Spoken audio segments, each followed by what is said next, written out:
Bhagavad Gita, Chapter 1, Observing the Armies on the Battlefield of Kurukshetra. Dhritarashtra said, O Sanjaya, after my sons and the sons of Pandu assembled in the place of pilgrimage at Kurukshetra desiring to fight, what did they do? Sanjaya said, O king, after looking over the army arranged in military formation by the sons of Pandu, King Duryodhana went to his teacher and spoke the following words. O my teacher, behold the great army of the sons of Pandu, so expertly arranged by your intelligent disciple, the son of Drupada. Here in this army are many heroic bowmen, equal in fighting to Bhima and Arjuna, great fighters like Yudhana, Virata, and Drupada. There are also great heroic powerful fighters like Drishtaketu, Chekitana, Kasiraj, Purujit, Kuntibhoj, and Shaibya. There are the mighty Yadumanu, the very powerful Uttamaja, the son of Subhadra, and the sons of Draupadi. All these warriors are great chariot fighters. But for your information, O best of the Brahmanas, let me tell you about the captains who are especially qualified to lead my military force. There are personalities like you, Bhishma, Karna, Kripa, Ashvatthama, Vikarna, and the son of Somadatta called Bharishrava, who are always victorious in battle. There are many other heroes who are prepared to lay down their lives for my sake. All of them are well equipped with different kinds of weapons, and all are experienced in military science. Our strength is immeasurable, and we are perfectly protected by Grandfather Bhishma, whereas the strength of the Pandavas, carefully protected by Bhima, is limited. All of you must now give full support to Grandfather Bhishma as you stand at your respective strategic points of entrance into the phalanx of the army. Then Bhishma, the great valiant grandsire of the Kuru dynasty, the grandfather of the fighters, blew his conch shell very loudly, making a sound like the roar of a lion, giving Duryodhana great joy. After that, the conch shells, drums, bugles, trumpets, and horns were all suddenly sounded, and the combined sound was tumultuous. On the other side, both Lord Krishna and Arjuna, stationed on a great chariot drawn by white horses, sounded their transcendental conch shells. Lord Krishna blew his conch shell, called Panchajanya. Arjuna blew his Devadatta, and Bhima, the voracious eater and performer of Herculean tasks, blew his terrific conch shell, called Pundra. King Yudhisthira, the son of Kunti, blew his conch shell, the Ananta Vijaya, and Nakula and Sahadev blew the Sugosha and Mani Pushpaka. The great archer, the king of Kashi, the great fighter Shikandi, Drishtadyumna, Virata, the unconquerable Satyaki, Drupada, the sons of Draupadi, and the others, O king, such as the mighty armed son of Subhadra, all blew their respective conch shells. The blowing of these different conch shells became uproarious, vibrating both in the sky and on the earth. It shattered the hearts of the sons of Dhritarashtra. At that time Arjuna, the son of Pandu, seated in the chariot bearing the flag marked with Hanuman, took up his bow and prepared to shoot his arrows. O king, after looking at the sons of Dhritarashtra drawn in military array, Arjuna then spoke to Lord Krishna these words.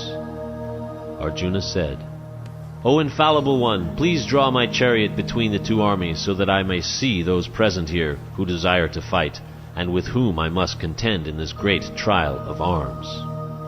Let me see those who have come here to fight wishing to please the evil-minded son of Dhritarashtra. Sanjaya said, O descendant of Bharata, having thus been addressed by Arjuna, Lord Krishna drew up the fine chariot in the midst of the armies of both parties. In the presence of Bhishma, Drona, and all the other chieftains of the world, the Lord said, Just behold, Partha, all the Kurus assembled here. There Arjuna could see within the midst of the armies of both parties his fathers, grandfathers, teachers, maternal uncles, brothers, sons, grandsons, friends, and also his fathers-in-law and well-wishers. When the son of Kunti Arjun saw these different grades of friends and relatives, he became overwhelmed with compassion and spoke thus.